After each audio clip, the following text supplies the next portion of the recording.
Hello, moi c'est Dariane et aujourd'hui je te montre comment faire ce champignon en argile autodurcissante. Tu vas avoir besoin du kit de poterie découverte Mon Moment, d'un bol d'eau. Si tu veux faire une suspension, tu vas avoir besoin d'un fil de fer, d'une pince à découpe et d'un fil, d'une planche en bois non traitée. Et si tu n'as pas de planche, je t'invite à regarder ma vidéo les 4 astuces pour que ton argile n'accroche pas. Pour commencer, on va prendre un petit bout de terre et on va former une boule. Pour ça, je cale entre mes deux paumes et en faisant un va-et-vient des mains, ça crée la sphère. Pour qu'elle soit bien ronde, je la reforme ensuite avec mes doigts et avec une éponge à peine humide, je viens enlever les irrégularités.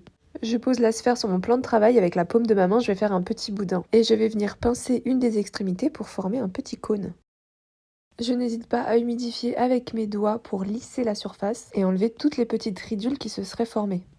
Une fois qu'on a notre cône, je le mets debout sur le plan de travail et je vais venir tapoter pour créer un fond et qu'il soit bien stable. Et à ce stade, voilà à quoi ressemble mon cône. Je le mets de côté et on va s'occuper du chapeau du champignon. Donc je reprends de la terre et cette fois-ci vraiment pas beaucoup de terre, ça représente à peu près un tiers du cône. Et je vais faire une boule avec la même méthode que tout à l'heure. Et ensuite on prend son pouce et on va venir légèrement enfoncer au milieu. Et après je vais venir pincer tout autour pour affiner les parois et créer notre chapeau de champignon.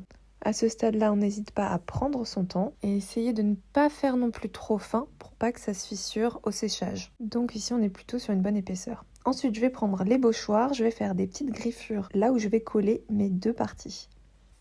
J'humidifie avec mon doigt là où il y a les griffures et je vais venir coller en exerçant une légère pression. Et avec un pinceau humide, je vais venir lisser l'intérieur. Ensuite, avec cet outil, je vais venir graver des petits traits pour donner un peu de texture à mon champignon. Tu peux le laisser sécher comme ça pour ta décoration ou alors ajouter un morceau de fil de fer qu'on va venir enfoncer pour pouvoir créer la suspension. Et on va laisser sécher comme ça 2 à 4 jours. Et ensuite, on peut s'attaquer à la peinture. Ici, j'ai fait une sous-couche de blanc pour que mes couleurs ressortent bien. Je n'hésite pas à passer 2 couches de peinture de rouge pour qu'il soit bien vif et bien opaque. Je fais les petits détails avec un pinceau beaucoup plus fin.